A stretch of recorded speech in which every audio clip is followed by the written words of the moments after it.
ಆತ್ಮೀಯ ಬಂಧು ಭಗಿನಿಯರೇ ನಮಸ್ಕಾರ. 14ನೇ ಶತಮಾನದಲ್ಲಿ ಕರ್ನಾಟಕದಲ್ಲಿ ಜಗತ್ತಿನ ಕಣ್ಣು ಕೋರೈಸುವಂತಹ ಸಂಪದ್ಭರಿತ ವೈಭವ ವಿಜಯನಗರ ಸಾಮ್ರಾಜ್ಯ ಆಗಿ ಹೋಗಿತ್ತು. ಈಗ ಕೇವಲ ಹಂಪಿಯಾಗಿದೆ.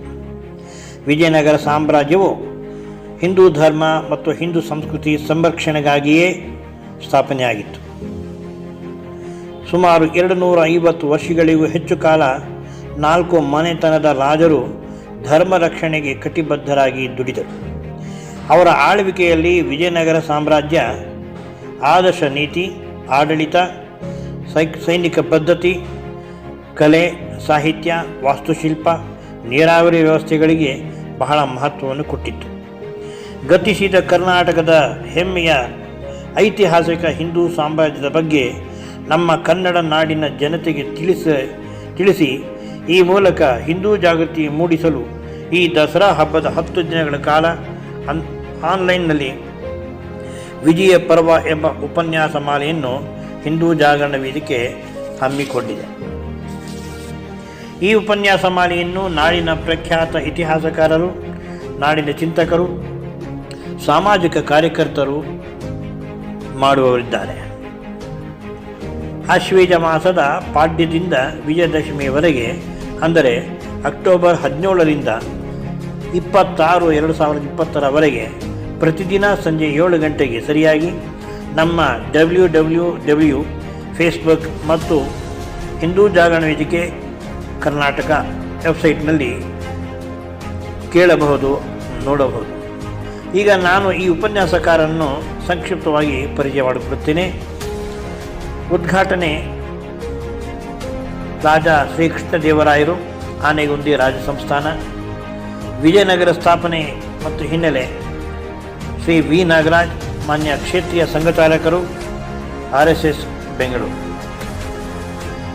ಹಂಪಿ ಕ್ಷೇತ್ರ ದರ್ಶನ ಪರಮ ಪೂಜ್ಯ ವಿದ್ಯಾರಣ್ಯ ಭಾರತಿ ಮಹಾಸ್ವಾಮಿಗಳು, ಶ್ರೀ ವಿರೂಪಾಕ್ಷ ವಿದ್ಯಾರಣ್ಯ ಮಹಾಸಂಸ್ಥಾನ ಹಂಪಿ. ವಿಜಯನಗರದ ಅರಸರು ಮಾನ್ಯ ಶ್ರೀ ವೆಂಕಟೇಶ್ ಜೋಯಿಸ್, ಕೆಳದಿ ಪ್ರಾಚ್ಯವಸ್ತು ಸಂಗ್ರಹಾಲಯದ ಪ್ರಮುಖರು. ವಿಜಯನಗರದ ಆಡಳಿತ ಶ್ರೀ ಲಕ್ಷ್ಮೀಶ ಹೆಗಡೆ ಸೊಂದ, ಮಾನ್ಯ ಪ್ರಾಂಶುಪಾಲರು, ಸರೋಜಿನಿ ಮಧುಸೂದನ ಕಾಶಿ ಕಾಲೇಜ್ ಮಂಗಳೂರು. ವಿಜಯನಗರ ಮತ್ತು ಸಾಹಿತ್ಯ ಶ್ರೀ ದಿವಾಕರ ಹೆಗಡೆ, ಮಾನ್ಯ ಕಾರ್ಯನಿರ್ವಾಹಕರು, ಆಕಾಶವಾಣಿ ಮೈಸೂರು. ವಿಜಯನಗರ ಮತ್ತು ವಾಸ್ತುಶಿಲ್ಪ ಡಾಕ್ಟರ್ ವಾಸುದೇವನ್, ಪ್ರಾಚೀನ ಇತಿಹಾಸ ಮತ್ತು ಪ್ರಾಚ್ಯವಸ್ತು ಪರಿಣಿತರು, ಕನ್ನಡ ಹಂಪಿ ವಿಶ್ವವಿದ್ಯಾಲಯ. ವಿದೇಶಿ ಪ್ರವಾಸಿಗರು ಕಂಡ ವಿಜಯನಗರದ ವೈಭವ ಡಾಕ್ಟರ್ ಕೊಟ್ರೇಶ್, ಇತಿಹಾಸ ಸಂಶೋಧಕರು, ತುಮಕೂರು ವಿಶ್ವವಿದ್ಯಾಲಯ. ರಕ್ಕಸ ತಂಗಡಿಯಲ್ಲಿ ಯುದ್ಧದಲ್ಲಿ ಏನಾಯಿತು, ಮಾನ್ಯ ಶ್ರೀ ಗೋಪಾಲ್, ಕ್ಷೇತ್ರೀಯ ಸಂಘಟನಾ ಕಾರ್ಯದರ್ಶಿಗಳು, ಜೈಪುರ. ಹಂಪಿ ಉಳಿಸಿ ಹೋರಾಟ ಶ್ರೀ ಕೇಶವ, RSS ಬಳ್ಳಾರಿ ವಿಭಾಗ ಕಾರ್ಯವಾಹರು. ಹಾಗೂ ಸಮಾರೋಪ ಮತ್ತು ಪ್ರೇರಣೆ ಶ್ರೀ ಶಂಕರಾನಂದ, ಅಖಿಲ ಭಾರತೀಯ ಸಹ ಸಂಘಟನಾ ಕಾರ್ಯದರ್ಶಿ, ಭಾರತೀಯ ಶಿಕ್ಷಣ ಮಂಡಳಿ. ಬಂಧುಗಳೇ, ಈ ಕಾರ್ಯಕ್ರಮ ದಯವಿಟ್ಟು ಎಲ್ಲರೂ ನೋಡಬೇಕು. ಕನ್ನಡ ನಾಡಿನ ಹೆಮ್ಮೆಯ ಒಂದು ವೈಭವ ಸಾಮ್ರಾಜ್ಯ ಆಗಿ ಹೋದನ್ನು ನೆನಪಿಸಿ ಮತ್ತು ನಮ್ಮ ಧರ್ಮ, ದೇಶ ಇದನ್ನು ರಕ್ಷಣೆ ಮಾಡುವಂಥ ಎಲ್ಲರೂ ಕೈ ಜೋಡಿಸಬೇಕೆಂದು ಕೋರುತ್ತೇನೆ. ನಮಸ್ಕಾರ.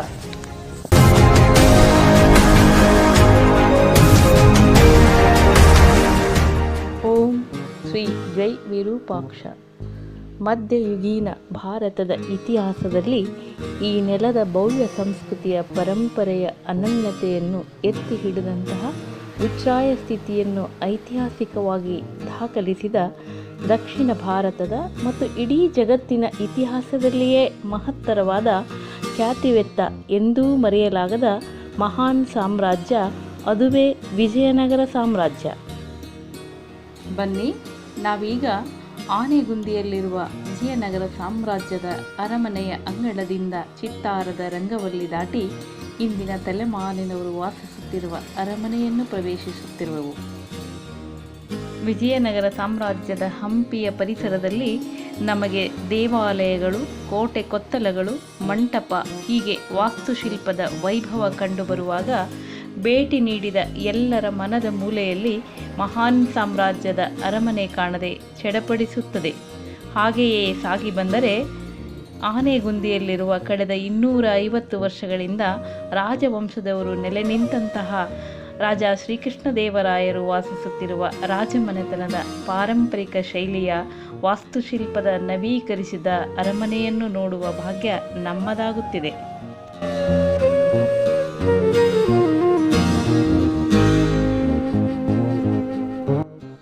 ಅರಮನೆಯ ದ್ವಾರದಿಂದ ಪ್ರವೇಶವಾಗುತ್ತಿದ್ದಂತೆ ಕಟ್ಟಿಗೆಯ ಕಂಬಗಳು, ಕುಸುರಿಯ ಕೆಲಸ ಹಜಾರದಲ್ಲಿ ಪ್ರತಿಫಲಿಸುತ್ತಿವೆ.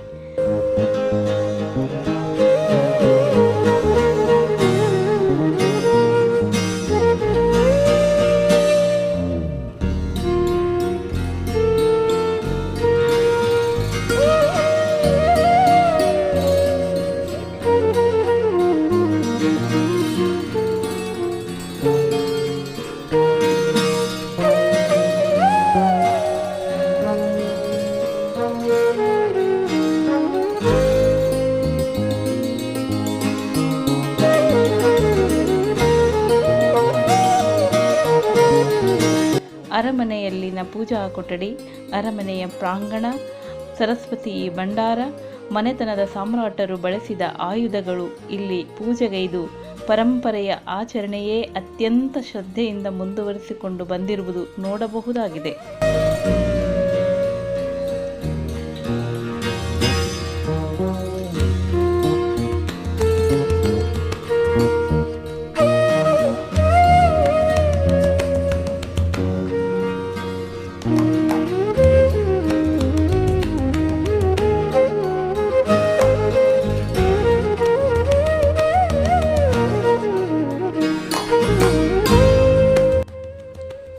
ಅರಮನೆಯ ಪೂಜಾಗೃಹವು ನವಗ್ರಹ ಮಂಡಲದಾಕಾರದಲ್ಲಿದೆ. ಈ ಪೂಜಾಗೃಹದಲ್ಲಿ ಪರಂಪರೆಯಿಂದ ಬಂದಂತಹ ವಿಗ್ರಹಗಳ ಆರಾಧನೆಯನ್ನು ನೋಡುವುದೇ ಒಂದು ಕಣ್ಣಿಗೆ ಹಬ್ಬವಾಗುತ್ತದೆ.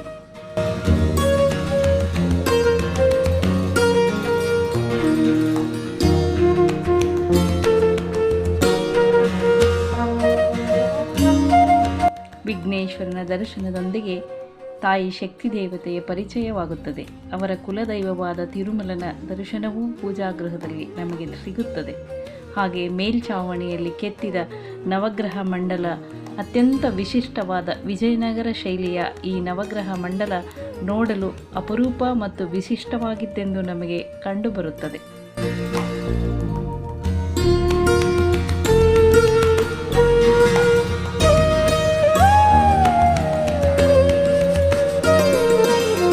ರಾಜ ಶ್ರೀಕೃಷ್ಣದೇವರಾಯರ ಅಳಿಯರಾದ ಶ್ರೀ ರಾಮರಾಯರು ವಿಜಯನಗರದ ತಾಳಿಕೋಟೆಯ ಯುದ್ಧದಲ್ಲಿ ಶತ್ರುಗಳ ಮೋಸಕ್ಕೆ ಬಲಿಯಾಗುತ್ತಾರೆ. ಅವರದೇ ಮುಂದುವರಿದ ವಂಶದ 19ನೇ ತಲೆಮಾರಿನವರು ಈಗಿನ ನಮ್ಮ ರಾಜಮನೆತನದ ವಂಶಸ್ಥರು ರಾಜ ಶ್ರೀ ಅಚ್ಯುತದೇವರಾಯರು. ಅವರ ಧರ್ಮಪತ್ನಿ ರಾಜಮಾತಾ ಶ್ರೀಮತಿ ಚಂದ್ರಕಾಂತಾದೇವಿ. ಅವರು ಪ್ರಾಚೀನ ರಾಜವಂಶ ರಾಜ ವಿಕ್ರಮಾದಿತ್ಯರ ವಂಶಿಕರು. ಧಾರಾನಗರಿ ರಾಜ ಭೋಜರಾಜರ ಇತಿಹಾಸ ಪ್ರಸಿದ್ಧ ಪರ್ಮಾರ್ ವಂಶಕ್ಕೆ ಸೇರಿದವರು. ಮಧ್ಯಪ್ರದೇಶದ ನರಸಿಂಹಗಡದ ಮಹಾರಾಜ ಶ್ರೀ ಪ್ರಭುನಾಥ ಸಿಂಗರ ಸುಪುತ್ರಿ ರಾಜಮಾತೆ ಚಂದ್ರಕಾಂತಾದೇವಿ. ರಾಜ ಅಚ್ಯುತದೇವರಾಯರೊಂದಿಗೆ 1965 ಜುಲೈ 8ನೇ ತಾರೀಕಿನಂದು ಅವರ ವಿವಾಹ ನೆರವೇರುತ್ತದೆ.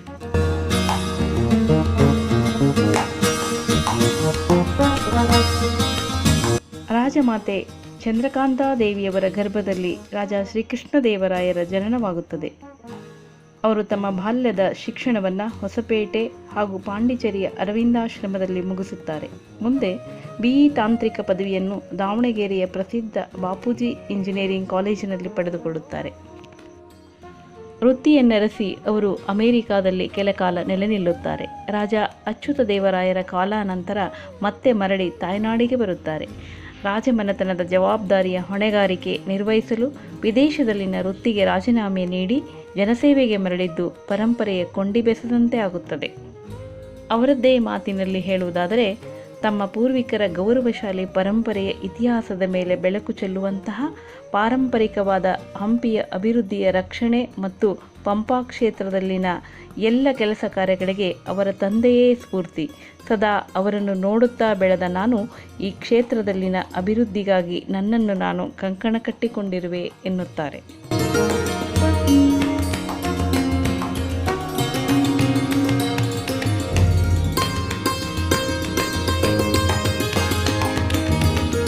ರಾಜ ಶ್ರೀಕೃಷ್ಣದೇವರಾಯರ ಕಾರ್ಯದ ಹಿಂದಿನ ಬಹುದೊಡ್ಡ ಶಕ್ತಿ ರಾಜಕುಟುಂಬ. ಧರ್ಮಪತ್ನಿ ರಾಣಿ ಶ್ರೀಮತಿ ರತ್ನಶ್ರೀ ರಾಯ ಅವರು. ಶ್ರೀಮತಿ ರತ್ನಶ್ರೀ ರಾಯ ಅವರು ಹೊಸಪೇಟೆ ನಗರದ ಪ್ರಸಿದ್ಧ SVK ಕುಟುಂಬದ ಕುಡಿ. ಶ್ರೀಯುತ ಬಾಲಾಜಿ ಸಿಂಗ್ ಶ್ರೀಮತಿ ಜ್ಯೋತಿ ಚೌಹಾಣರ ಸುಪುತ್ರಿಯೇ ರಾಣಿ ರತ್ನಶ್ರೀ ರಾಯರು. ಇವರ ವಿವಾಹವು ರಾಜ ಶ್ರೀಕೃಷ್ಣದೇವರಾಯರೊಂದಿಗೆ ಕ್ರಿಸ್ತಶಕ 2000ರಲ್ಲಿ ಹೊಸಪೇಟೆಯಲ್ಲಿ ಜರುಗುವುದು. ಇಂದಿನ ತಲೆಮಾರಿನ ರಾಜಮನೆತನದ ಯುವರಾಜರು ಚಿರಂಜೀವಿ ತಿರುಮಲ ವೆಂಕಟದೇವರಾಯರು. ನಮ್ಮ ರಾಜ ಶ್ರೀಕೃಷ್ಣದೇವರಾಯರ ಜ್ಯೇಷ್ಠ ಸುಪುತ್ರರು. ಚಿರಂಜೀವಿ ತಿರುಮಲ ವೆಂಕಟದೇವರಾಯರು ದಿನಾಂಕ 4/12/2000 ಮಾರ್ಗಶಿರ ಮಾಸ ಶುಕ್ಲ ಪಕ್ಷ ಅಷ್ಟಮಿ ವಿಜಯನಾಮ ಸಂವತ್ಸರದಲ್ಲಿ ಜನಿಸುತ್ತಾರೆ.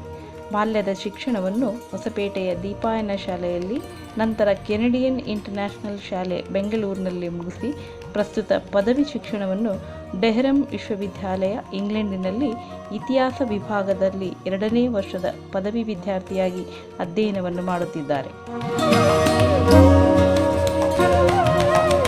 ಸುಪುತ್ರಿಯರಾದ ಶಿವರಾಯ ಕುಮಾರಿ,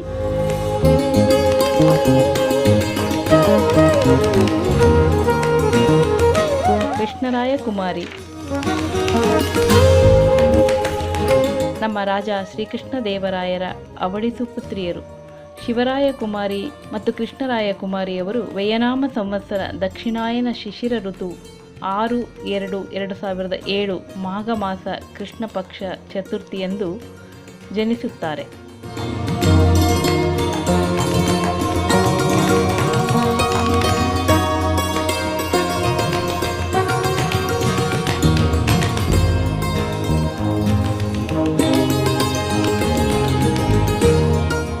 ಪ್ರಸ್ತುತ ಇವರೀರ್ವರು 8ನೇ ತರಗತಿಯಲ್ಲಿ ಇಶಾ ಫೌಂಡೇಶನ್ನ ಇಶಾ ಹೋಮ್ ಸ್ಕೂಲ್ ಕೊಯಮತ್ತೂರಿನಲ್ಲಿ ಓದುತ್ತಿದ್ದಾರೆ.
ರಾಜಮನೆತನದ ದಸರೆಯ ಪರಂಪರೆಯ ಹಬ್ಬದ ಆಚರಣೆ. ಕ್ಷತ್ರಿಯ ಪರಂಪರೆಯಲ್ಲಿ ಆಯುಧಗಳು ಪ್ರಜಾಹಿತ ಮತ್ತು ನಾಡ ರಕ್ಷಣೆಗಾಗಿ ದೈವ ಸ್ವರೂಪಿಯಾಗಿ ಕಂಡು ಪೂಜಿಸುವುದು ಈ ದಸರಾ ಹಬ್ಬದ ವಿಶೇಷತೆ. ರಾಜ ಶ್ರೀಕೃಷ್ಣದೇವರಾಯರು ರಾಜಕುಟುಂಬದವರು.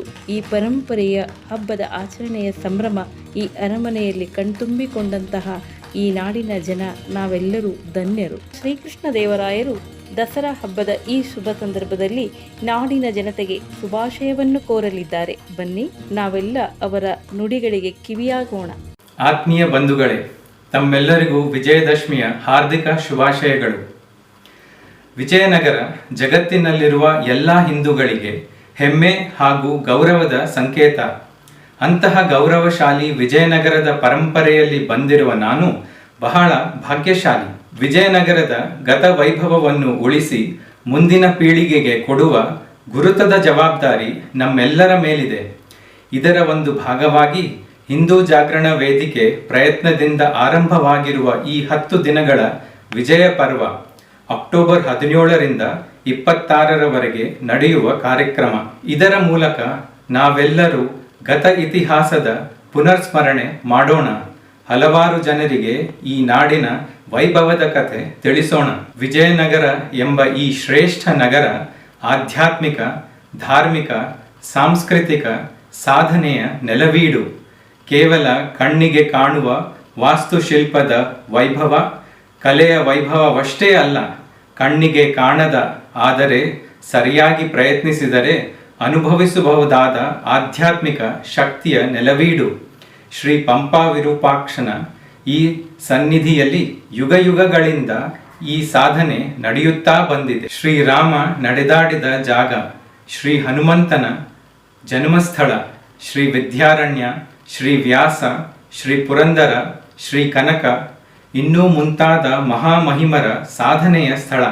ಬನ್ನಿ, ಈ ಎಲ್ಲ ಶ್ರೇಷ್ಠ ಪರಂಪರೆ ಉಳಿಸಿ ಬೆಳೆಸಿ ನಾವು ನಮ್ಮ ಜೀವನ ಸಾರ್ಥಕಗೊಳಿಸೋಣ. ಸರ್ವೇ ಜನ ಸುಖಿನೋ ಭವಂತು. ಜೈ ವಿರೂಪಾಕ್ಷ. ಎಲ್ಲರಿಗೂ ನಮಸ್ಕಾರ.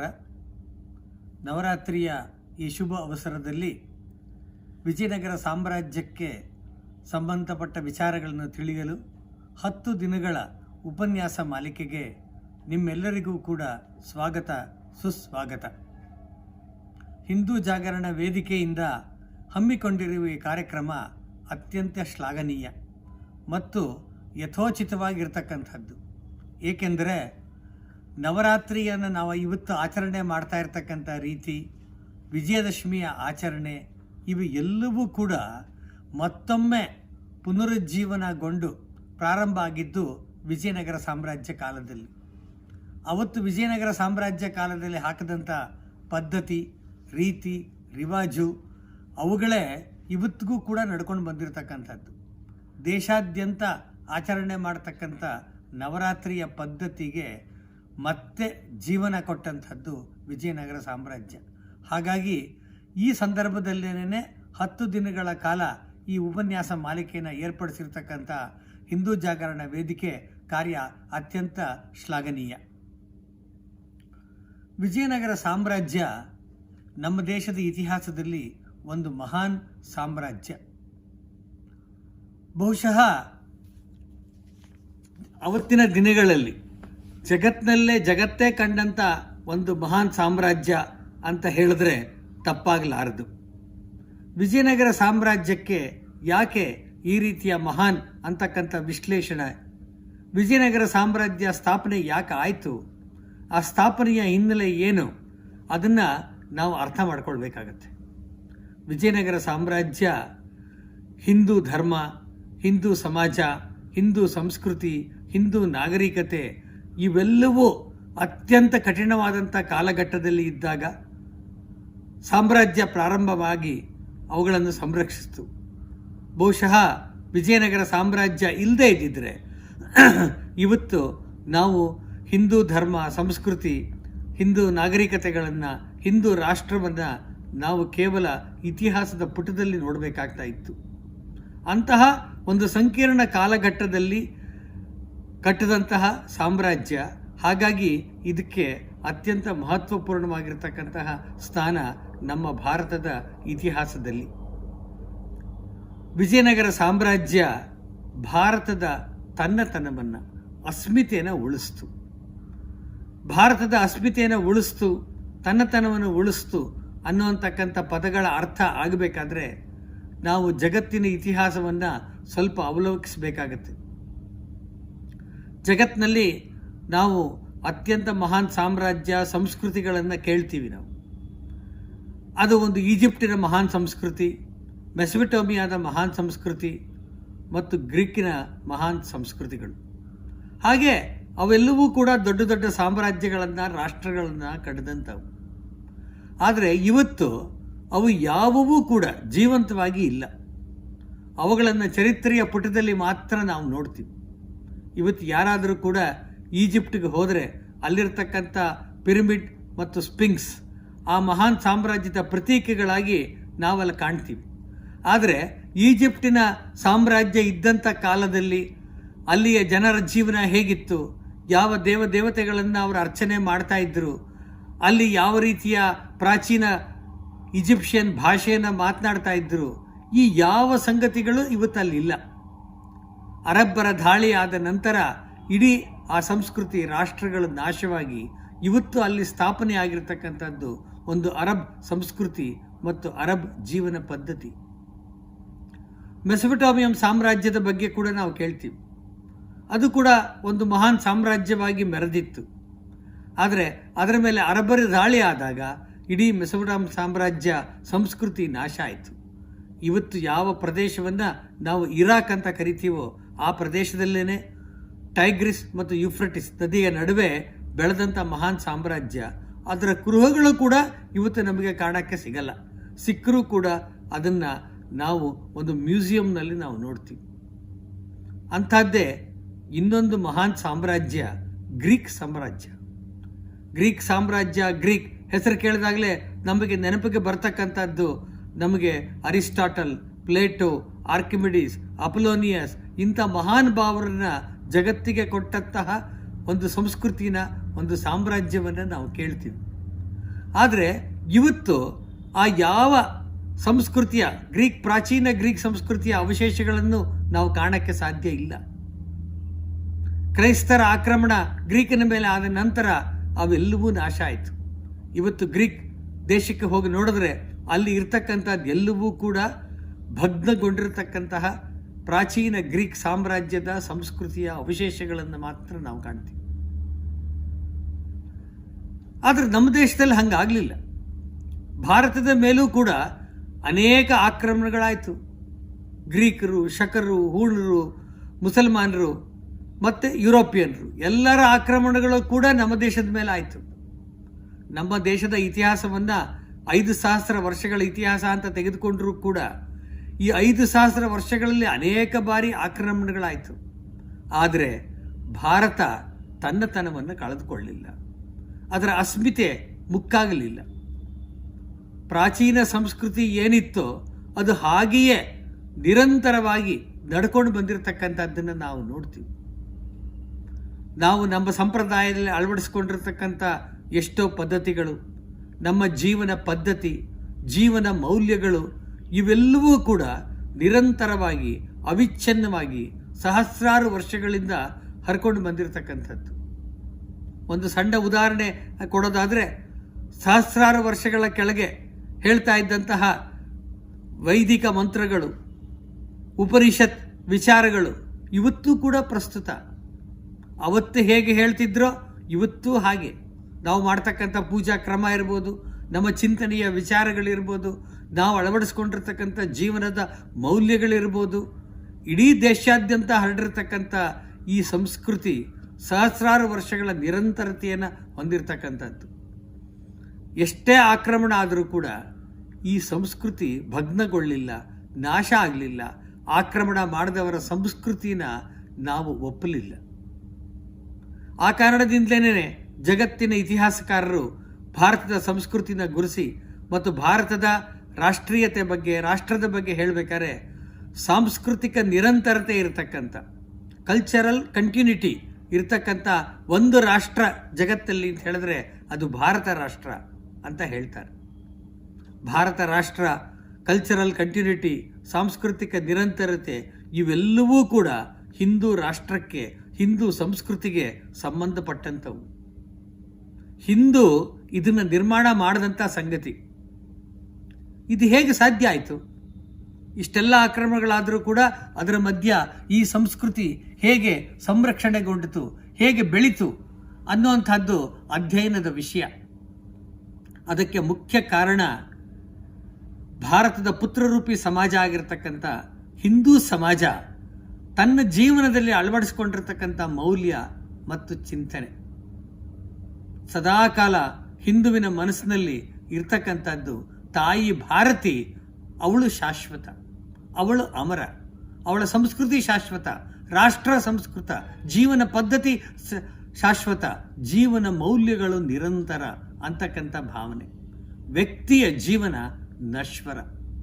ಹಾಗಾಗಿ ನಶ್ವರವಾಗಿರ್ತಕ್ಕಂಥ ಈ ವ್ಯಕ್ತಿಯ ಜೀವನವನ್ನು ಸಮರ್ಪಣೆ ಮಾಡಿ, ಬಲಿ ಕೊಟ್ಟು, ಆತ್ಮಾರ್ಪಣೆ ಮಾಡಿ ಅವರು ತಾಯಿ ಭಾರತೀಯ ಸಂಸ್ಕೃತಿಯನ್ನು, ತಾಯಿ ಭಾರತೀಯ ಪ್ರತಿನಿಧಿಸ್ತಕ್ಕಂಥ ರಾಷ್ಟ್ರವನ್ನು ಅಮರಗೊಳಿಸಿದರು. ಆ ಕಾರಣದಿಂದಲೇ ಹಿಂದಿ ಕವಿ ಹೇಳಿರ್ತಕ್ಕಂಥ ಒಂದು ಗೀತೆ ನಮ್ಮೆಲ್ಲರಿಗೂ ಕೂಡ ಗೊತ್ತಿರ್ತಕ್ಕಂಥದ್ದಾನೆ. ತೇರಾ ವೈಭವ ಅಮರ್ ರಹೇಮ, 4 ದಿನ ಹಮ್ ರಹೆ ನ ರಹೆ. ನಾವು 4 ದಿನ ಇರ್ಬೋದು, ಇಲ್ಲದೆ ಇರ್ಬೋದು, ಆದರೆ ನಿನ್ನ ವೈಭವ ಸದಾಕಾಲ ಅಮರ. ಈ ಭಾವನೆ ಸದಾಕಾಲ ಹಿಂದೂ ಜೀವನದಲ್ಲಿ ರಿಂಗಣಗೊಳಿಸ್ತಾ ಇದ್ದಿದ್ದರಿಂದ, ಅನುರಣಿಸ್ತಾ ಇದ್ದಿದ್ದರಿಂದ, ಆ ಕಾರಣದಿಂದ ಭಾರತದ ಸಂಸ್ಕೃತಿ ತನ್ನತನ, ಅಸ್ಮಿತೆ, ನಿರಂತರತೆನ ಹೊಲ್ತು, ಅದು ನಾಶ ಆಗಲಿಲ್ಲ. ಇದು ಭಾರತದ ಸಂಸ್ಕೃತಿಯ, ರಾಷ್ಟ್ರದ ಒಂದು ವಿಶಿಷ್ಟ ಸ್ವಭಾವ ಮತ್ತು ವೈಶಿಷ್ಟ್ಯಪೂರ್ಣ. ಜಗತ್ತಿನಲ್ಲಿ ನಾವೆಲ್ಲೂ ಇದನ್ನು ಕಾಣಕ್ಕೆ ಸಾಧ್ಯ ಇಲ್ಲ. ಇಂಥ ಅನೇಕ ಕಾಲಖಂಡಗಳು ಬಂದು ಹೋದವು. ಆ ಎಲ್ಲ ಕಾಲಖಂಡದಲ್ಲೂ ಕೂಡ ಅವತ್ತಿದ್ದಂತಹ ರಾಜಕೀಯ ವ್ಯವಸ್ಥೆ ಇರ್ಬೋದು, ಸಾಮಾಜಿಕ ವ್ಯವಸ್ಥೆಗಳಿರ್ಬೋದು, ಇವೆಲ್ಲವೂ ಕೂಡ ಹಾಗೆಯೇ ನಡ್ಕೊಂಡಂಥವು. ಆ ಕಾರಣದಿಂದಲೇ ನಾವು ಆ ರೀತಿ ನಡ್ಕೊಂಡಂಥ ಮೌರ್ಯ ಸಾಮ್ರಾಜ್ಯವನ್ನು ನೆನಪಿಸ್ಕೊಳ್ತೀವಿ, ಪುಷ್ಯಮಿತ್ರ ಶುಂಗನ ಸಾಮ್ರಾಜ್ಯವನ್ನು ನೆನಪಿಸ್ಕೊಳ್ತೀವಿ, ಹಾಗೇನೇ ಗುಪ್ತರ ಸಾಮ್ರಾಜ್ಯವನ್ನು ನೆನಪಿಸ್ಕೊಳ್ತೀವಿ. ನಾವೆಲ್ಲ ಕೂಡ ಶಾಲೆಯಲ್ಲಿ ಓದಬೇಕಾದ್ರೆ ಇತಿಹಾಸದ ಪುಸ್ತಕದಲ್ಲಿ ಹೋಗ್ತಿರ್ತೀವಿ. ಭಾರತದ ಸುವರ್ಣ ಕಾಲ, ಗೋಲ್ಡನ್ ಏಜ್ ಆಫ್ ಇಂಡಿಯಾ ಯಾವುದು? ಗುಪ್ತರ ಕಾಲ. ಅದನ್ನು ನಾವು ಓದ್ತೀವಿ. ಅಂತಹ ಕಾಲಘಟ್ಟಕ್ಕೆ ಸೇರ್ತಕ್ಕಂಥದ್ದು, ಅದಕ್ಕೆ ಸರಿಸಮಾನವಾಗಿ ನಿಲ್ತಕ್ಕಂಥದ್ದು ವಿಜಯನಗರ ಸಾಮ್ರಾಜ್ಯ. ವಿಜಯನಗರ ಸಾಮ್ರಾಜ್ಯ ಸ್ಥಾಪನೆ ಆದಂತಹ ಸಂದರ್ಭದಲ್ಲೂ ಕೂಡ ಭೀಷಣದ ಪರಿಸ್ಥಿತಿ ಭಾರತಕ್ಕೆ ಒದಗಿತ್ತು, ಅದರ ಸಂಸ್ಕೃತಿಗೆ ಒದಗಿತ್ತು. 13ನೇ ಶತಮಾನದ ಹೊತ್ತಿಗೆ ಇಡೀ ದೆಹಲಿಯಲ್ಲಿ ಮುಸಲ್ಮಾನರ ಆಳ್ವಿಕೆ ಬಲವಾಗಿ ಸ್ಥಾಪನೆ ಆಗಿತ್ತು. ಖಿಲ್ಜಿ ಸಂತತಿ, ಅಲ್ಲಾವುದ್ದೀನ್ ಖಿಲ್ಜಿಯ ಹೆಸರನ್ನು ನಾವೆಲ್ಲ ಕೂಡ ಕೇಳಿದ್ದೀವಿ. ಆನಂತರ ಬಂದಂಥ ತೊಗಲಕ್ ಸಂತತಿ, ಮಹಮ್ಮದ್ ಬಿನ್ ತೊಗಲಕ್ಕನ ರಾಜ್ಯ. ಈ 2 ಖಿಲ್ಜಿ ಮತ್ತು ತೊಗಲಕ್ ಸಂತತಿಗಳ ರಾಜ್ಯ ಭಾರದಲ್ಲಿ ಇಡೀ ಉತ್ತರ ಭಾರತ ಅದು ಸಂಪೂರ್ಣವಾಗಿ ತತ್ತರಿಸಿತ್ತು. ಮುಸಲ್ಮಾನರ ಕ್ರೌರ್ಯ, ದೌರ್ಜನ್ಯ ನಿರಂತರವಾಗಿ ಹಿಂದೂಗಳ ಮೇಲೆ ನಡೆದಿತ್ತು. ಸಹಸ್ರಾರು ಹಿಂದೂಗಳ ಕಗ್ಗೊಲೆ, ಸಹಸ್ರಾರು ಹಿಂದೂ ಹೆಣ್ಣುಮಕ್ಕಳ ಮಾನದ ಅಪಹರಣ, ಸಹಸ್ರಾರು ಮಠಮಂದಿರಗಳ ನಾಶ, ಇವೆಲ್ಲವೂ ನಿರಂತರವಾಗಿ ನಡೆಸಿದಂಥದ್ದು ಮುಸಲ್ಮಾನರ ಬರ್ಬರತೆ. ಆ ನಂತರ ಅಲ್ಲಾವುದ್ದೀನ್ ಖಿಲ್ಜಿ ಮತ್ತು ಅವನ ನಂತರ ಬಂದಂಥ ತೊಗಲಕ್ ಅವರ ಕಣ್ಣು ದಕ್ಷಿಣ ಪಥದ ಮೇಲೆ ಬಿದ್ದಿತ್ತು. ಇಡೀ ದಕ್ಷಿಣ ಭಾರತವನ್ನು ಪದಕ್ರಾಂತ ಮಾಡ್ತಕ್ಕಂಥ ಉದ್ದೇಶದಿಂದ ಅಲ್ಲಾವುದ್ದೀನ್ ಖಿಲ್ಜಿ ತನ್ನ ಸೇನಾಧಿಕಾರಿ ಮಲ್ಲಿಕಾಫರ್, ಅವನ ಅತ್ಯಂತ ಸಮರ್ಥ, ಅತ್ಯಂತ ಕ್ರೂರಿ, ಅತ್ಯಂತ ಮತಾಂಧ ಅಂತ ಒಬ್ಬ ಸೇನಾಧಿಪತಿಯನ್ನು ದಕ್ಷಿಣದ ಮೇಲೆ ಕಳಿಸ್ದ. ಆ ಸಂದರ್ಭದಲ್ಲಿ ದಕ್ಷಿಣದಲ್ಲಿ 4-5 ರಾಜ್ಯಗಳು, ಹಿಂದೂ ರಾಜ್ಯಗಳು ಅತ್ಯಂತ ಪ್ರಬಲವಾಗಿತ್ತು. ಒಂದು ಅಂತ ಹೇಳಿದ್ರೆ ದೇವಗಿರಿಯಲ್ಲಿ ಇದ್ದಂತಹ ಯಾದವರು, ಓರಂಗಲ್ನಲ್ಲಿದ್ದಂತಹ ಕಾಕತೀಯರು, ದಕ್ಷಿಣದ ಮಧ್ಯಪ್ರದೇಶದಲ್ಲಿ ಇದ್ದಂತಹ, ಕರ್ನಾಟಕವನ್ನು ಒಳಗೊಂಡಂತಹ ಪ್ರದೇಶದಲ್ಲಿ ಇದ್ದಂಥ ಹೊಯ್ಸಳರು, ದಕ್ಷಿಣದ ತುದಿಯಲ್ಲಿ ಇದ್ದಂಥ ಪಾಂಡ್ಯರು ಮತ್ತು ಚೋಳರು. ಅತ್ಯಂತ ದುರದೃಷ್ಟದ ಸಂಗತಿ ಅಂತ ಹೇಳಿದ್ರೆ ಈ ಎಲ್ಲ ರಾಜ್ಯಗಳು, ಹಿಂದೂ ರಾಜ್ಯಗಳು ಕೂಡ ಪರಸ್ಪರ ಕಚ್ಚಾಡುತ್ತಿದ್ದವು. ಈ ಸಂದರ್ಭವನ್ನು ತಮ್ಮ ಲಾಭಕ್ಕೆ ಉಪಯೋಗಿಸಿಕೊಂಡಂತಹ ಅಲ್ಲಾವುದ್ದೀನ್ ಖಿಲ್ಜಿಯ ಮಲ್ಲಿಕಾಫರ್ನ ಸೈನಿಕ ಮಲ್ಲಿಕಾಫರ್ ಆಗಲಿ ಅಥವಾ ಮಹಮ್ಮದ್ ಬಿನ್ ತೊಗಲಕನ ಸೇನೆಗಳಾಗಲಿ ಇಡೀ ದಕ್ಷಿಣ ಭಾರತವನ್ನು ಆಕ್ರಮಿಸಲು ಪ್ರಾರಂಭ ಮಾಡಿದ್ರು. ದೇವಗಿರಿಯ ಯಾದವರು ಸೋತೋಗಿದ್ದರು, ಕಾಕತೀಯರು, ಓರಂಗಲ್ಲಿನ ಕಾಕತೀಯರು ಸೋತಿದ್ದರು, ಹೊಯ್ಸಳದ ರಾಜ ಮುಮ್ಮಡಿ ವೀರಬಲ್ಲಾಳ ಅವನು ಸೋತಿದ್ದ, ಪಾಂಡ್ಯರು ಸೋತಿದ್ದರು. ಮಧುರೆ ಒಳಗಡೆ ಸುಲ್ತಾನನ ಆಳ್ವಿಕೆ ಪ್ರಾರಂಭ ಆಗಿತ್ತು. ಅಷ್ಟೇ ಅಲ್ಲ, ಧರ್ಮದ ಮೇಲೆ, ಹಿಂದೂ ಧರ್ಮದ ಮೇಲೆ ಅತ್ಯಂತ ಪ್ರಖರವಾದಂಥ ಆಘಾತ ನಡೆದಿತ್ತು. ಇವತ್ತು ನಾವು ಭವ್ಯವಾಗಿ ಕಾಣ್ತಕ್ಕಂಥ ಮೀನಾಕ್ಷಿಯ ದೇವಸ್ಥಾನ ಅದು ಸಂಪೂರ್ಣವಾಗಿ ನಾಶ ಮಾಡಲಾಗಿತ್ತು. ಅಲ್ಲಿ ಲಿಂಗ ಇದ್ದಂತಹ ಜಾಗ, ದೇವರ ಪೀಠ ಇದ್ದಂತಹ ಜಾಗದಲ್ಲಿ ಗೋವಿನ ರಕ್ತವನ್ನು ಅದರ ಮೇಲೆ ಚೆಲ್ಲಲಾಗಿತ್ತು. ಶ್ರೀರಂಗದ ದೇವಸ್ಥಾನದಲ್ಲಿ ವಿಗ್ರಹವನ್ನೇ ತೆಗೆದುಕೊಂಡು ಹೊರಟೋಗಿದ್ದರು. ಆ ಸ್ಥಾನದಲ್ಲಿ ಕುದುರೆಯ ಲಾಯವನ್ನಾಗಿ ಮಾಡಿತ್ತು. ಚಿದಂಬರಮದ ದೇವಸ್ಥಾನ ನಾಶವಾಗಿತ್ತು.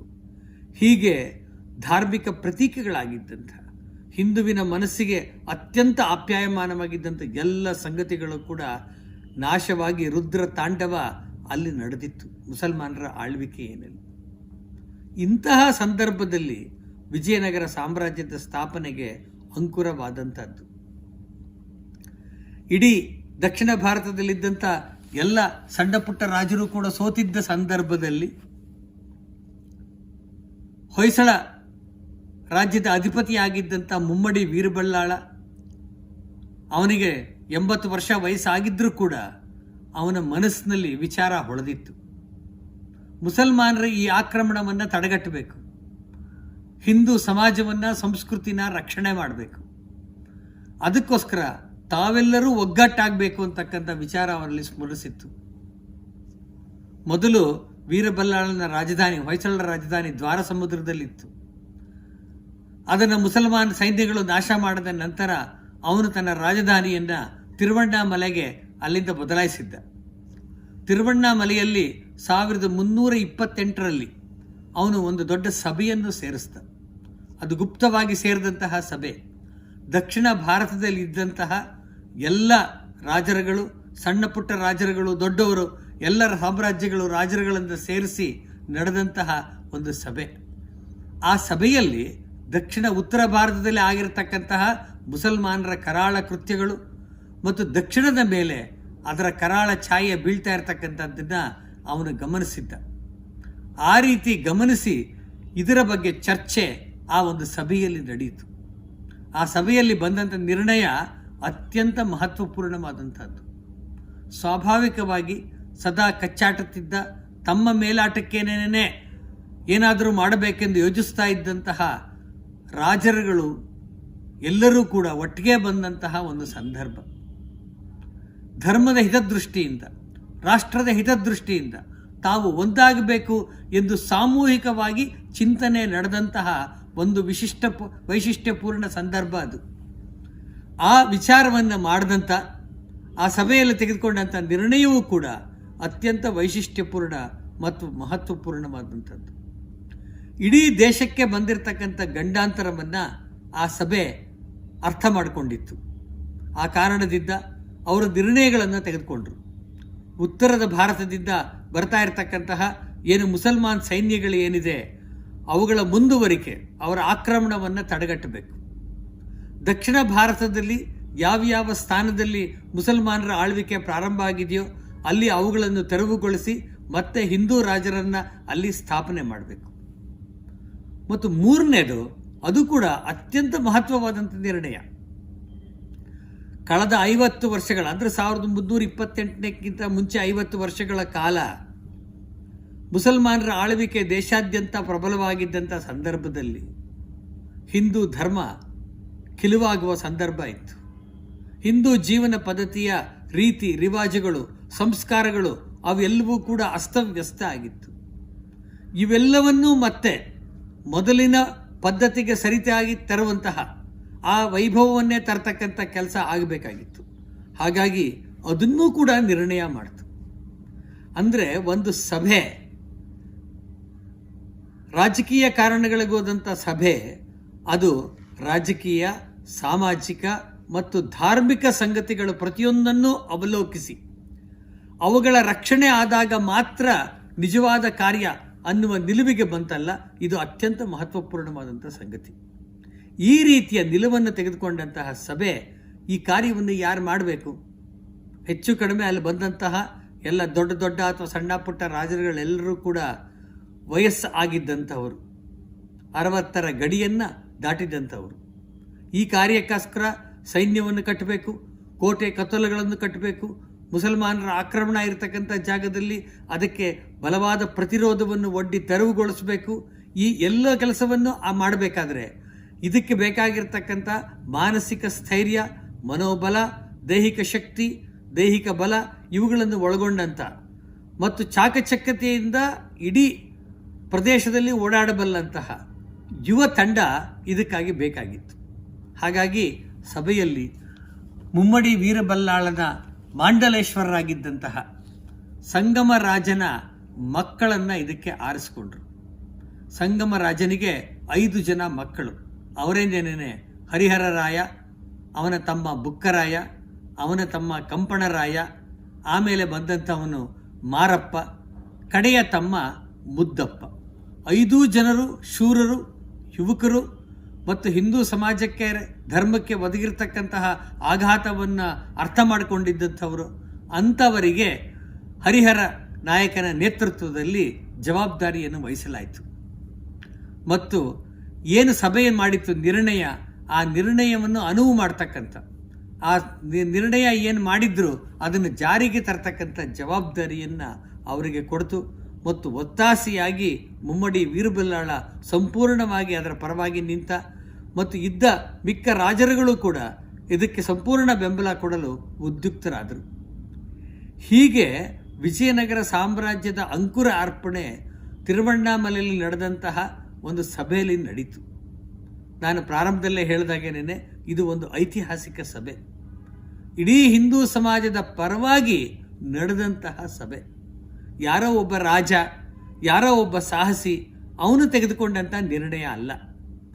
ಧರ್ಮ, ಸಮಾಜ, ರಾಷ್ಟ್ರ ಎಲ್ಲದರ ಮೇಲೆ ಆಗಿರತಕ್ಕಂಥ ಆಘಾತವನ್ನು ಪರಿಗೊಂಡಂತಹ ಜನತೆಯ ಪ್ರತಿನಿಧಿಗಳಾಗಿದ್ದಂತಹ ಯಾರು ರಾಜ ಪ್ರಮುಖರಿದ್ದರು, ಸಣ್ಣ ಪುಟ್ಟ ರಾಜರು, ಪಾಳ್ಯಗಾರರಿದ್ದರು, ಅವರೆಲ್ಲರೂ ಸೇರಿ ನಿಶ್ಚಯ ಮಾಡಿದಂತಹ ಒಂದು ಸಾಮೂಹಿಕ ನಿರ್ಣಯ. ಇದು ವಿಶೇಷವಾಗಿ ಇರ್ತಕ್ಕಂಥದ್ದು. ಹೀಗೆ ವಿಜಯನಗರ ಸಾಮ್ರಾಜ್ಯಕ್ಕೆ ಅಂಕುರಾರ್ಪಣೆ ಆಯಿತು. 1336ರಲ್ಲಿ ಈ ಕಾರ್ಯವನ್ನು ತೆಗೆದುಕೊಂಡ್ರು. 1328ರಿಂದ 1336 ಇದಕ್ಕೆ ಬೇಕಾದಂಥ ಸಿದ್ಧತೆಗಳು ಮತ್ತು ಈ ಎಲ್ಲ ಸಂಗತಿಗಳನ್ನು ಕೂಡ ಜಾರಿಗೆ ತರಬೇಕಾದ್ರೆ ಅದಕ್ಕೆ ಬೇಕಾಗಿರ್ತಕ್ಕಂತಹ ಬಲವಾದ ಒಂದು ರಾಜಧಾನಿ, ಒಂದು ಕೋಟೆ ಕೊತ್ತಲುಗಳು, ಸೈನ್ಯ ಇವೆಲ್ಲವೂ ಆಗಬೇಕಾಗಿತ್ತು. ಆ ದೃಷ್ಟಿಯಿಂದ ಈಗಾಗಲೇ ಒಂದು ಬಲವಾದ ಹಿಂದೂ ರಾಜ್ಯಗಳ ಸ್ಥಾನವಾಗಿದ್ದಂಥ ಆನೆಗೊಂದಿ ಮತ್ತು ಅಲ್ಲೇ ಹತ್ತಿರದಲ್ಲಿದ್ದಂಥ ಕಮ್ಮಟ ದುರ್ಗ, ಅದರ ಕುಮಾರರಾಮ, ಇವರಿಗಾಗಲೇ ಪ್ರತಿರೋಧವನ್ನು ಮುಸಲ್ಮಾನರಿಗೆ ಕೊಟ್ಟಿದ್ದರು. ಕುಮಾರರಾಮ ಅಲ್ಲೇ ಉದ್ದೀನ್ ಖಿಲ್ಜಿಯ ಸೈನ್ಯವನ್ನು ಓಡಿಸಿದ್ದ. ಆ ಪ್ರದೇಶದಲ್ಲೇ ಅತ್ಯಂತ ದುರ್ಗಮವಾದ ಪ್ರದೇಶಗಳಾಗಿರ್ತಕ್ಕಂಥದ್ದನ್ನು ಉಪಯೋಗಿಸಿಕೊಂಡು ಈ ರೀತಿಯ ಒಂದು ಕೋಟೆ ಕೊತ್ತಲ ಕಟ್ಟಬೇಕು ಅಂತ ಹರಿಹರ ಮತ್ತು ಮುಮ್ಮಡಿ ವೀರಬಲ್ಲಾಳ ನಿಶ್ಚಯ ಮಾಡಿದ್ರು. ಹಾಗಾಗಿ ತುಂಗಭದ್ರೆಯ ನದಿಯ ತೀರದಲ್ಲೇ ತಟಾಕದಲ್ಲೇ ಆನೆಗೊಂದಿಗೆ ಎದುರಾಗಿ ತುಂಗಭದ್ರಾ ನದಿಯ ದಕ್ಷಿಣ ತೀರದಲ್ಲಿ ವಿಜಯನಗರದ ಸಾಮ್ರಾಜ್ಯದ ಒಬ್ಬ ರಾಜಧಾನಿಯನ್ನು ಕಟ್ಟಕ್ಕೆ ಪ್ರಾರಂಭ ಮಾಡಿದ್ರು. ಪುರಾಣ ಪ್ರಸಿದ್ಧವಾಗಿದ್ದಂಥ ಹಂಪೆ, ಪಂಪಾ ಸರೋವರ, ವಿರೂಪಾಕ್ಷನ ಸಾನ್ನಿಧ್ಯ ಈ ಪ್ರದೇಶದಲ್ಲಿ ವಿಜಯನಗರ ಸಾಮ್ರಾಜ್ಯದ ರಾಜಧಾನಿಯ ನಿರ್ಮಾಣ ಪ್ರಾರಂಭ ಆಯಿತು. 1336ರಿಂದ 1347 10 ವರ್ಷಗಳ ಕಾಲ ಯಾವುದೇ ರೀತಿಯ ಸದ್ದು ಗದ್ದಲವಿಲ್ಲದೆ, ಇದು ಕೂಡ ಬಹಳ ಮುಖ್ಯ. ಯಾಕೆಂತ ಹೇಳಿದ್ರೆ ಅತ್ಯಂತ ಪ್ರಬಲವಾಗಿದ್ದಂಥ ಮುಸಲ್ಮಾನ್ ರಾಜರುಗಳಿಗೆ, ಸೈನಿಕರಿಗೆ ಇದರ ಸುಳುವು ಕೂಡ ಗೊತ್ತಾಗಬಾರ್ದು. ಗೊತ್ತಾದರೆ ಉದ್ದೇಶ ಮತ್ತು ಸುಳುವು ಗೊತ್ತಾದರೆ ಮತ್ತೆ ತಕ್ಷಣವೇ ಆಕ್ರಮಣ ಆಗಿಬಿಡುತ್ತೆ. ಆ ಕಾರಣದಿಂದ ನಿರಂತರವಾಗಿ ಹೆಚ್ಚು ಪ್ರಚಾರವಿಲ್ಲದಿರ ಅಲ್ಲಿ ಕೋಟೆ ಕೊತ್ತಲುಗಳ ಭದ್ರ ಮಾಡ್ತಕ್ಕಂಥದ್ದು, ಕಟ್ಟುವಂತಹ ಕೆಲಸ ಒಂದು ಕಡೆ ನಡೆಯೋಕ್ಕೆ ಪ್ರಾರಂಭ ಆಯಿತು. ಮತ್ತು ಈ ಕೆಲಸಕ್ಕೆ ಬೇಕಾಗಿರ್ತಕ್ಕಂಥ ಹಣ, ಮಾರ್ಗದರ್ಶನ ಎರಡನ್ನೂ ಕೊಟ್ಟಂಥದ್ದು ಅವತ್ತು ಇದ್ದಂಥ ಶೃಂಗೇರಿಯ ಮಹಾಸಂಸ್ಥಾನದ ಶೃಂಗೇರಿಯ ಪೀಠದ ಗುರುಗಳಾದಂಥ ವಿದ್ಯಾಶಂಕರರು. ಅವತ್ತಿನ ಗುರುಗಳು ವಿದ್ಯಾಶಂಕರರು ಇಡೀ ದೇಶದಲ್ಲಿ ಆಗ್ತಾ ಇರ್ತಕ್ಕಂಥ ಧರ್ಮಜ್ಞಾನಿ, ಸಮಾಜ ಆಗ್ತಾ ಇರ್ತಕ್ಕಂಥ ಸಮಾಜದ ನಾಶ ಇವುಗಳನ್ನು ಮನಗಂಡಂತಹ ಸ್ವಾಮೀಜಿಗಳು ಅವರು ನಿಶ್ಚಯ ಮಾಡಿದ್ರು ಇದಕ್ಕೆ ತಮ್ಮ ಸಂಪೂರ್ಣ ಬೆಂಬಲವನ್ನು ನೀಡಲು. ಹಾಗಾಗಿ ಶೃಂಗೇರಿ ಮಠದ ಸಂಪೂರ್ಣ ಬೆಂಬಲ ಅಂದರೆ ಶೃಂಗೇರಿ ಮಠದಲ್ಲಿದ್ದಂಥ ಧನ ಕನಕಗಳನ್ನು ಕೊಟ್ಟು ಕೋಟೆ ಕೊತ್ತಲಗಳನ್ನು ಕಟ್ಟಲು, ಆರ್ಥಿಕ ಸಹಾಯ ಮತ್ತು ಮಾರ್ಗದರ್ಶನ ಮಾಡಲು ತಮ್ಮ ಅತ್ಯಂತ ಪ್ರತಿಭಾವಂತರಾಗಿದ್ದಂತಹ ಶಿಷ್ಯನನ್ನು ಕಳಿಸ್ಕೊಟ್ರು. ಆ ಶಿಷ್ಯನೇ ಮುಂದೆ ವಿದ್ಯಾರಣ್ಯರಾಗಿ ಇಡೀ ವಿಜಯನಗರ ಸಾಮ್ರಾಜ್ಯದ ಸ್ಥಾಪನೆಯಲ್ಲಿ, ನಂತರದ ಮಾರ್ಗದರ್ಶನದಲ್ಲಿ ಹರಿಹರನಿಗೆ, ಬುಕ್ಕರಾಯನಿಗೆ ಎಲ್ಲರಿಗೂ ಮಾರ್ಗದರ್ಶನ ಮಾಡಿದಂಥವ್ರು.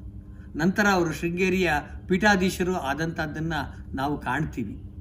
ಈ ರೀತಿಯ ಒಂದು ಧಾರ್ಮಿಕ ಆಶೀರ್ವಾದ, ಧಾರ್ಮಿಕ ನೇತೃತ್ವ, ಹಾಗೇನೇ ಕ್ಷಾತ್ರತೇಜ, ಧರ್ಮತೇಜ ಮತ್ತು ಕ್ಷಾತ್ರತೇಜ ಎರಡೂ ಕೂಡ ಸಮ್ಮಿಳಿತಗೊಂಡು ವಿಜಯನಗರಕ್ಕೆ ಅಂಕುರಾರ್ಪಣೆ ಆಯಿತು.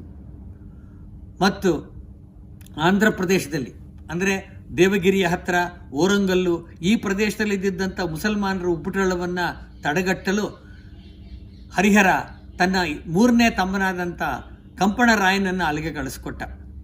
ದಕ್ಷಿಣಾ ಪಥದಲ್ಲಿದ್ದಂತಹ ಮುಸಲ್ಮಾನರು, ಮಧುರೆ ಸುಲ್ತಾನರು, ಅವರನ್ನು ವಿಚಾರಿಸಿಕೊಳ್ಳಲು ತನ್ನ 2ನೇ ತಮ್ಮ ಬುಕ್ಕರಾಯನನ್ನು ಕಳಿಸ್ಕೊಟ್ಟ. ಹಾಗೆಯೇ ಮಲೆನಾಡು ಸೀಮೆಯಲ್ಲಿದ್ದಂಥ ಉಪಟಳವನ್ನು ತಡೆಗಟ್ಟಲು ಮಾರಪ್ಪರಾಯಕನನ್ನು ಕಳಿಸ್ಕೊಟ್ಟ. ತನ್ನ ಜೊತೆಗೇನೇನೆ ಸ್ವತಃ ಮುದ್ದಪ್ಪ ಕಡೆಯ ತಮ್ಮ ಅವನನ್ನು ಇಟ್ಕೊಂಡು ಹರಿಹರ ಈ ಎಲ್ಲ ಕಾರ್ಯವನ್ನು ಅತ್ಯಂತ ಯಶಸ್ವಿಯಾಗಿ ನಿರ್ವಹಿಸ್ತ. 1336ರಲ್ಲಿ ಪ್ರಾರಂಭ ಆದ ಈ ಎಲ್ಲ ಕೆಲಸಗಳು ಕೂಡ 1347ರಲ್ಲಿ ಒಂದು ಹಂತವನ್ನು ಮುಟ್ಟಿತು.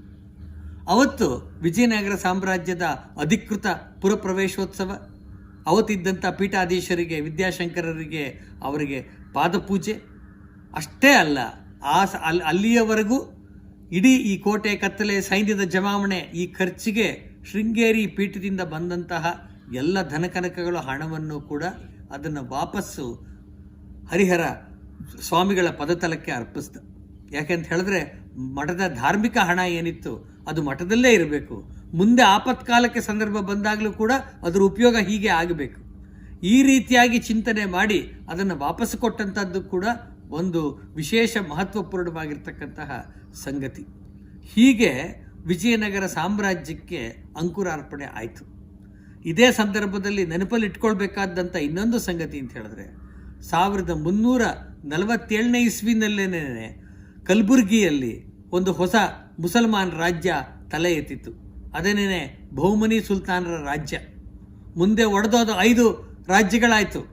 ಈ ಬಹುಮನಿ ಸಾಮ್ರಾಜ್ಯ ಮತ್ತು ಒಡೆದ ಆಮೇಲೆ ನಂತರದ 5 ರಾಜ್ಯಗಳು ಕೂಡ ನಿರಂತರವಾಗಿ ವಿಜಯನಗರಕ್ಕೆ ಉಪಟಳವನ್ನು ನೀಡ್ತಾ ಇದ್ವು ದಕ್ಷಿಣಾಪಥದಲ್ಲಿ. ಅದೆಲ್ಲವನ್ನು ಅತ್ಯಂತ ಸಮರ್ಥವಾಗಿ ಎದುರಿಸಿದ್ದು ವಿಜಯನಗರ ಸಾಮ್ರಾಜ್ಯ.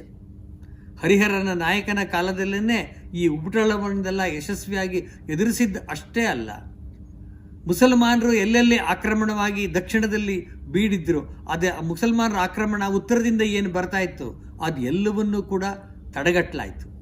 ಮತ್ತು ಮುಸಲ್ಮಾನರು ಎಲ್ಲೆಲ್ಲಿ ದಕ್ಷಿಣದಲ್ಲಿ ಆಕ್ರಮಿಸಿಕೊಂಡಿದ್ರು ಅವು ಎಲ್ಲವನ್ನೂ ಕೂಡ ತೆರವುಗೊಳಿಸಲಾಯಿತು. ಮಧುರೆಯ ಸುಲ್ತಾನರ ಸೋಲಿಸಿ ಅಲ್ಲಿ ರಾಜ್ಯ ಸ್ಥಾಪನೆ ಮಾಡಿದ್ದಾಯಿತು. ಮತ್ತು ಮೀನಾಕ್ಷಿ ದೇವಾಲಯ, ಶ್ರೀರಂಗದ ದೇವಾಲಯ, ಚಿದಂಬರದ ದೇವಾಲಯಗಳು, ಇವತ್ತು ಯಾವ ದೇವಾಲಯಗಳನ್ನು ನಾವು ನೋಡ್ತೀವೋ ಆ ಎಲ್ಲ ದೇವಾಲಯಗಳು ಕೂಡ ಪುನರ್ ನಿರ್ಮಾಣ ಆಗಿರ್ತಕ್ಕಂಥದ್ದು ವಿಜಯನಗರ ಸಾಮ್ರಾಜ್ಯದ ಕಾಲದಲ್ಲೇ ಕೂಡ. ಬುಕ್ಕರಾಯನ ಮಗ ವೀರ ಕಂಪಣರಾಯ ಬುಕ್ಕರಾಯನ ರಾಜನಾದಂಥ ಸಂದರ್ಭದಲ್ಲಿ ಇಡೀ ದಕ್ಷಿಣಾಪಥದಲ್ಲಿ ಸೈನ್ಯದ ಸಂಚಾಲನೆ ಮಾಡಿ ಇದ್ದಂಥ ಎಲ್ಲ ಮುಸಲ್ಮಾನರನ್ನು ಹೊಡೆದಾಟಿದ. ಅವನ ಜೊತೆಗೆ ಅವನ ಸಹಧರ್ಮಿಣಿ ಆಗಿದ್ದಂತಹ ರಾಣಿ ಕೂಡ ಅವನ ಜೊತೆಗೆ ಕೂಡ ಅವಳು ಪ್ರವಾಸವನ್ನು ಮಾಡಿದ್ಲು. ಅವಳ ಜೊತೆಗೆ ಹೋಗಿರ್ತಿದ್ಳು. ಅವಳು ಬರೆದಿರ್ತಕ್ಕಂಥ ಮಧುರಾ ವಿಜಯಂ, ಮಧುರೆಯ ಮೇಲೆ ಹೇಗೆ ವಿಜಯ ಸಾಧಿಸ್ತು ಅಂತಕ್ಕಂಥದ್ದನ್ನು ಅವನ ರಾಣಿ ಗಂಗಾಂಬಿಕೆ ಅವಳು ಬರೆದಿದ್ದಾಳೆ. ಸಂಸ್ಕೃತದಲ್ಲಿರ್ತಕ್ಕಂಥ ಈ ಕಾವ್ಯ ಸಂಸ್ಕೃತ ಭಾಷೆಯಲ್ಲೇ ಯುದ್ಧಕ್ಕೆ ಸಂಬಂಧಪಟ್ಟಂಥ ಕಾವ್ಯ. ಅದು ಕೂಡ ಒಬ್ಬ ರಾಣಿ ರಚನೆ ಮಾಡಿರ್ತಕ್ಕಂಥದ್ದು, ಸ್ತ್ರೀ ರಚನೆ ಮಾಡಿರ್ತಕ್ಕಂತಹ ಒಂದು ವೀರೋಚಿತವಾದಂಥ ಒಂದು ಅಪರೂಪದ ಕಾವ್ಯ. ಆ ಕಾವ್ಯದಲ್ಲಿ ಅವತ್ತಿದ್ದಂತಹ ಪರಿಸ್ಥಿತಿ, ನಡೆದಂತಹ ಯುದ್ಧ, ಜನರ ಪರಿಸ್ಥಿತಿನ ತಿಳಿಗೊಳಿಸಿದಂಥದ್ದು, ಈ ಎಲ್ಲ ದಾಖಲೆಗಳನ್ನು ಕೂಡ ನಾವು ಹೀಗೆ ನೋಡಿ, ಅದು ಕೂಡ ಒಂದು ಸಾಹಿತ್ಯದಲ್ಲೇ ಮೈಲಿಗಲ್ಲಾಗಿರ್ತಕ್ಕಂಥದ್ದು, ಇತಿಹಾಸದಲ್ಲಿ ಸಾಹಿತ್ಯದಲ್ಲಿ ಮೈಲಿಗಲ್ಲಾಗಿರ್ತಕ್ಕಂಥದ್ದನ್ನು ನಾವು ಕಾಣ್ತೀವಿ. ಹರಿಹರ ನಾಯಕನ ಕಾಲದಲ್ಲೇ ರಾಜ್ಯ ವಿಸ್ತಾರಗೊಂಡು ಅವನಿಗೆ ಪೂರ್ವ, ಪಶ್ಚಿಮ, ದಕ್ಷಿಣ ಸಮುದ್ರಾಧೀಶ್ವರ ಅಂದರೆ ನಾವು ಕಲ್ಪನೆ ಮಾಡ್ಕೊಳ್ಬಹುದು. ಯಾವುದನ್ನು ನಾವು ಬಂಗಾಳ ಕೊಲ್ಲಿ ಅಂತ ಕರಿತೀವೋ ಆ ಪ್ರದೇಶದಿಂದ ಹಿಡಿದು ಈ ಕಡೆ ಪಶ್ಚಿಮ ಸಮುದ್ರ ಅಂದರೆ ಅರಬ್ಬಿ ಸಮುದ್ರ ಅಂತ ಯಾವುದೇನು ಇವತ್ತು ಕರಿತಾ ಇದ್ದೀವೋ ಅಲ್ಲಿಯವರೆಗೆ, ಹಾಗೆ ದಕ್ಷಿಣದಲ್ಲಿ ಹಿಂದೂ ಮಹಾಸಾಗರ, ಅಲ್ಲಿಯವರೆಗೂ ಕೂಡ ಇಡೀ ಆ ಪ್ರದೇಶ ಮುಸಲ್ಮಾನರಿಂದ ಮುಕ್ತವಾಗಿ ಹಿಂದೂ ಸಾಮ್ರಾಜ್ಯ, ಹಿಂದೂ ರಾಜರ ಆಳ್ವಿಕೆಗೆ ಒಳಗೊಂಡಂಥದ್ದು. ಅದರ ಸಾಮ್ರಾಜ್ಯದ ಅಧಿಪತಿಯಾಗಿ ಹರಿಹರ ನಾಯಕ ಇದ್ದಂಥದ್ದನ್ನು ನಾವು ನೋಡ್ತೀವಿ. ಹರಿಹರನ ನಂತರ ಬುಕ್ಕರಾಯ ಅಧಿಕಾರಕ್ಕೆ ಬಂದಿದ್ದನ್ನು ನಾವು ನೋಡ್ತೀವಿ. ಬುಕ್ಕರಾಯನ ಕಾಲದಲ್ಲಿ ಮತ್ತಷ್ಟು ವಿಸ್ತಾರಗೊಂಡು ಉತ್ಕಲದಿಂದ ಹಿಡಿದು ದಕ್ಷಿಣದವರೆಗೂ ಕೂಡ ಸಾಮ್ರಾಜ್ಯ ನಿರಂತರವಾಗಿ ಅಬಾಧಿತವಾಗಿ ಅದು ಹಿಂದೂ ರಕ್ಷಣೆಯನ್ನು ಮಾಡ್ತಾ ಮೆರೆದಿತ್ತು. ಹಾಗಾಗಿ ಬುಕ್ಕನಿಗೆ ಅನೇಕ ರೀತಿಯ ಬಿರುದುಗಳಿದ್ದಷ್ಟೇ ಅಲ್ಲ, ವೈದಿಕ ಮಾರ್ಗ ಪ್ರವರ್ತಕ ಅಂತಕ್ಕಂಥ ಬಿರುದು ಕೂಡ ಬಂದಿತ್ತು. ಈ ವೈದಿಕ ಮಾರ್ಗ ಪ್ರವರ್ತಕ ಅಂತಕ್ಕಂಥದ್ದು ವಿಶೇಷ. ಯಾಕೆ ಅಂತ ಹೇಳಿದ್ರೆ, ವೈದಿಕ ಮಾರ್ಗ ಪ್ರವರ್ತಕ ಅಂತ ಕೊಡ್ತಕ್ಕಂಥ ಬಿರುದು ಅದು ಯಾರಾದರೂ ಪೀಠಾಧಿಪತಿಗಳಿಗೆ, ಸ್ವಾಮಿಗಳಿಗೆ, ಯಾರು ಧಾರ್ಮಿಕ ಕಾರ್ಯವನ್ನು ಮಾಡಿದ್ದಾರೆ, ಧರ್ಮ ತೇಜವನ್ನು ಉದ್ಧಾರ ಮಾಡಿದ್ದಾರೆ ಅವರಿಗೆ. ಆದರೆ ಒಬ್ಬ ರಾಜನಿಗೆ ಏಕೆ ಇದು ಬಿರುದನ್ನು ಕೊಡಲಾಯಿತು ಅಂತ ಹೇಳಿದ್ರೆ, ಏನು ತಿರುವಣ್ಣಾಮಲೆ ಸಭೆಯಲ್ಲಿ ನಿಶ್ಚಯ ಮಾಡಿದ್ರು, ಹಿಂದೂ ಸಂಸ್ಕೃತಿಗೆ ಸಂಬಂಧಪಟ್ಟಂತೆ ಎಲ್ಲ ಸಂಗತಿಗಳ ಸಂರಕ್ಷಣೆ, ಅಂದರೆ ಅವುಗಳ ರಕ್ಷಣೆ ಮತ್ತು ಪುನರುದ್ಧಾರ, ಆ ಸಂಗತಿನ ಬುಕ್ಕರಾಯ ಮಾಡಿಸ್ದ.